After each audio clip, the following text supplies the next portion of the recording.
Welcome back to our podcast series, and this is our second episode in Inside Out, a space where our voices and yours can be finally heard. Hi, I'm Angeline Marmolejo. I'm Clarence Lopez. I'm Mariel Alyang.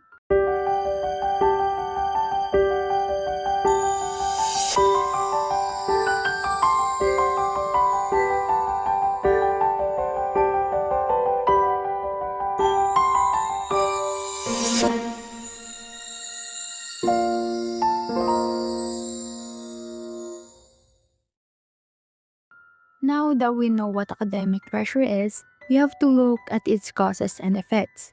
Why is this happening to us, and how is it actually affecting our health? According to Mental Health Center Kids, the pressure we feel doesn't just come from one place. It's a mix of different things pushing us all at once. First, there's pressure from parents or guardians. Even though they usually mean well, their expectations for us to be best can become a huge source of stress. Then there's the heavy coursework. Trying to balance hard assignments from different classes at all once is a total nightmare. It also comes from poor time management, which is something a lot of us are still learning to handle. Plus, there's a pressure from exams and even pressure from ourselves because we live in a culture that is obsessed with who is the best. We start competing with everyone just to get into a good university. So, what does this do to us? It's not just stress, it has real physical signs. According to the same source, you might feel frequent headaches, feel tired all the time, or lose your appetite. Mentally, it gets even heavier. Too much pressure can lead to anxiety, depression, and burnout. It also affects our relationships.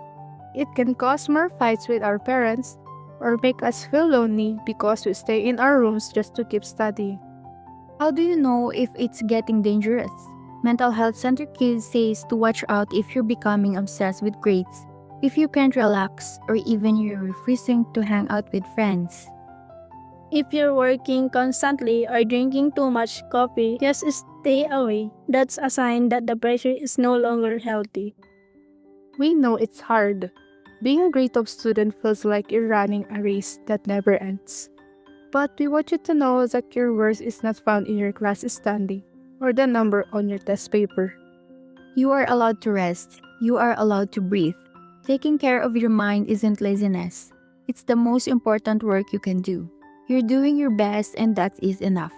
Thank you for listening. In our next video, we'll be interviewing some guests to hear their stories of how they handle the pressure. See you in our next podcast series. Again, this is Inside Out, where our voices and yours can be finally heard.